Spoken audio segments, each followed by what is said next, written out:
sobre a situação do Dia do Professor. Na semana em que o Brasil celebra a passagem de mais um Dia do Professor. Seria muito bom poder vir aqui e cumprimentar a todos, falando de quanto o professor é valorizado no Brasil. Mas, infelizmente, não posso. Quando eu tenho que lembrar, como já lembrei o ano passado, como lembrei no outro ano, que o professor não ganha sequer o piso que a lei manda pagar, e ele não ganha. São inúmeros estados, inclusive o meu. E aqui a questão não é partidária, que entra governo daquele partido e não pagam o piso dos professores. Hoje é o PMDB que está no governo lá, mas anterior foi o PT, também não pagou o piso. E anterior a ele foi o PSDB que também não pagava o piso. E assim sucessivamente. E na dizia hoje de manhã, presidindo a Comissão de Educação, todos nós adoramos nossos mestres, todos nós elogiamos, todos nós lembramos belos momentos que passamos com eles. Mas, infelizmente, o Parlamento, na prática, não responde à expectativa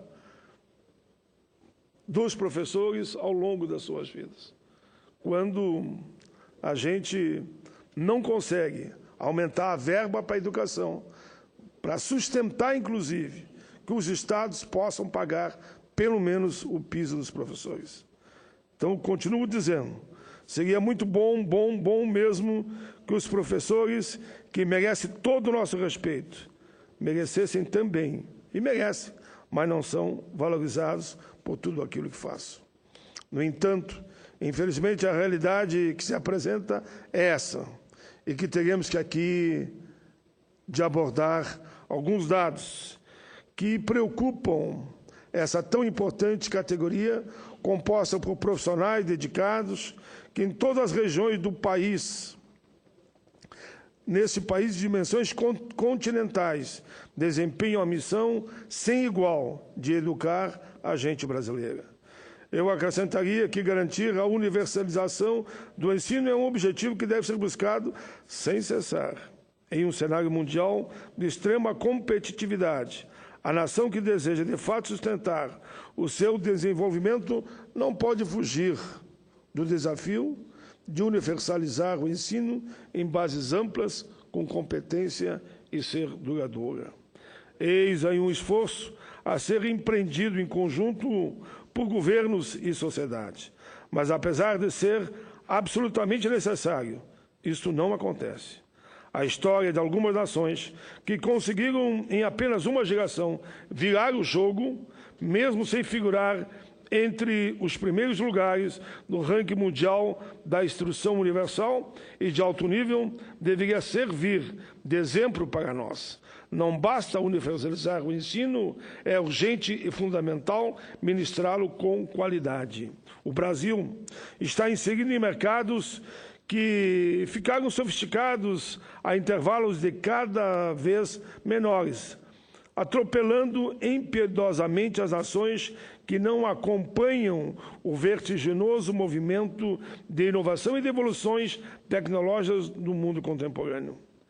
E, inserido nesse contexto, o Brasil não pode, não deve continuar sendo atropelado, ficando para trás, especialmente pela existência de uma excepcional condição criada pelo bônus demográfico que nos oferece uma notável janela de oportunidades. Como sabemos, em algum momento de sua história, os países passam por um período especialmente benéfico na relação entre a população economicamente ativa e o total de crianças e idosos. Eis aí o bônus demográfico, a janela que se abre, para que, ao longo de sucessivas décadas, a nação seja beneficiada pela existência de condições altamente favoráveis para garantir o futuro das próximas gerações. No Brasil, essa oportunidade surgiu lá atrás, lá no início da década de 70, e vai desaparecer lá pelos anos 30. Não podemos desperdiçar essa chance que a história nos oferece.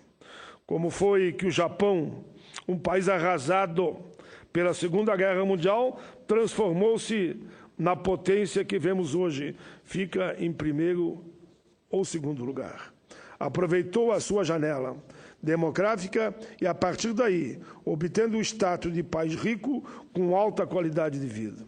Como foi que a Coreia do Sul conseguiu resultados semelhantes, sendo um dos países que resultaram da divisão ao longo do paralelo 38 de um território disputado por Estados Unidos e União Soviética e submetido a um conflito que durou 3 anos e ceifou 3,5 milhões de vida?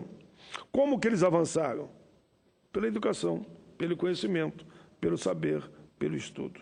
A resposta é: eles planejaram, antecipando-se ao bônus, investindo no desenvolvimento tecnológico em obras de infraestrutura, tornando-se campeões via a educação de produtividade.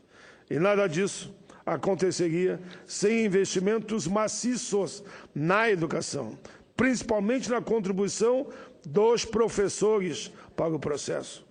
No Brasil, os professores, em sua maioria, recebem salários que nos causam profunda indignação, convivem com excesso de alunos na sala de aula e sofrem com altos índices de indisciplina, violência, uma praga disseminada na maioria das escolas, principalmente as mais pobres. Esses trabalhadores não desistem, sim, porque eles são trabalhadores, os professores. Eles não desistem, não se entregam.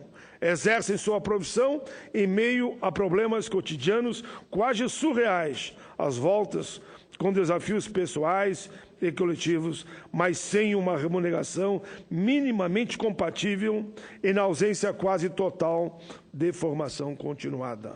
São dificuldades, senhor presidente, que, infelizmente, mesmo nos momentos de celebração e homenagem, como o dia 15 de outubro, merecem ser lembradas, até porque se tornem catalisadoras de um amplo debate nacional sobre como faremos para melhor pagar, remunerar os nossos mestres. É quase diária a publicação de estudos, artigos, entrevistas e crônicas em que se reconhece a precariedade do nosso desenvolvimento como decorrente, em grande medida, da histórica falta de atenção que tem sido dada ao ensino nas nossas escolas, principalmente aos professores. Numerosos trabalhos acadêmicos vinculam o nível educacional ao desenvolvimento econômico e social, e está correto. São crescentes, extremamente positivos, os resultados obtidos pelos países que escolheram dar prioridade total à educação.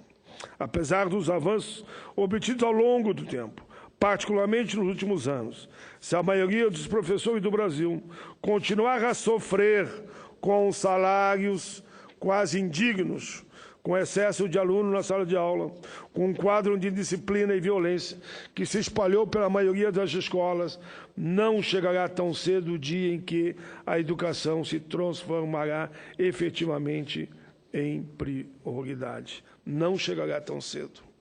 Senhor presidente, a valorização dos professores é condição indispensável para uma educação de qualidade. E valorizar essa classe de trabalhadores é como a de qualquer outro tipo de profissional. Melhorar a sua formação, as suas condições do exercício da sua profissão, as suas condições de trabalho, passa por aí, senhor presidente. Aqui nesse plenário, saúdo os professores brasileiros, vida longa a esses heróis da pátria pela passagem do dia a eles consagrado, 15 de outubro. Se eu pudesse, senhor presidente, lá embaixo, lá onde ficam os arquivos, eu queria muito que tivessem lá, como herói da pátria, um busto para os professores. Nada mais justo, nessa oportunidade, que o Brasil celebre a data e enalteça o excepcional trabalho por eles desenvolvido. Sim, eles são verdadeiros heróis da pátria. A escola, a começar pela pública, constitui-se um espaço privilegiado para a preservação e transmissão do saber, formar pessoas para o mundo, educá-las, prepará-las para a vida, seja em termos pessoais, seja como profissionais, sempre foi e sempre será o sentido mais profundo da educação. Eu sei que isso mexe com a alma e o coração dos professores, mesmo indignados com o baixo salário que recebem. A escola deve recolher o enorme legado cultural produzido pela humanidade, disseminando esse conhecimento através de quem? Através dos professores. Todavia, essa missão jamais será cumprida a contento sem o trabalho abnegado desses heróis chamados professores e professoras. Anos de preparação, anos de estudo, anos de conhecimento para servir na sala de aula, muitas vezes, muito mais que um instrutor, às vezes como pai, como mãe, como um psicólogo, como um orientador e mesmo um conselheiro da nossa adolescência. Um permanente acompanhamento da evolução dos alunos, muitas vezes com sacrifício do seu dia a dia com a família, de sua vida pessoal, é exigido desses dedicados trabalhadores da educação, que às vezes são chamados em casa, para ver um conflito que está havendo com alunos seus, mesmo na própria família ou nas ruas. Ah, mas esse aluno é da tal professora, é de tal professor, chama ele, que ele, com certeza, esse menino vai ouvir. Por isso tudo, é impossível pensar em educação de qualidades em professores bem remunerados, bem preparados, dignamente remunerados e respeitados em sua dignidade pessoal, profissional. Nesse breve pronunciamento, senhor presidente, presto aqui minha singela homenagem aos professores brasileiros e me permitam eles que eu possa dizer aos professores do mundo. Meu mais profundo desejo, como estudante que fui e senador da República, é de que todos os dias 15 de outubro sejam todos os dias, que todo dia seja 15 de outubro. Que todo dia seja dia de homenagear os professores. O senador Lobão, Vossa Excelência, que é presidente de uma das comissões mais importantes da Casa, que é a de Assuntos Sociais, é uma satisfação para mim receber uma parte de Vossa Excelência. Senador Paim, o discurso de Vossa Excelência se reveste de ensinamentos da história contemporânea e da história recente do país e do mundo.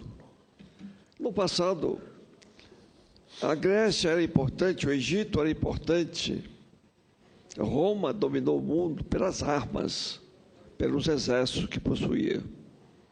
No mundo moderno, e você citou os exemplos do Japão, da Coreia, vamos acrescentar da Alemanha. No mundo moderno, as nações se impõem pelo saber.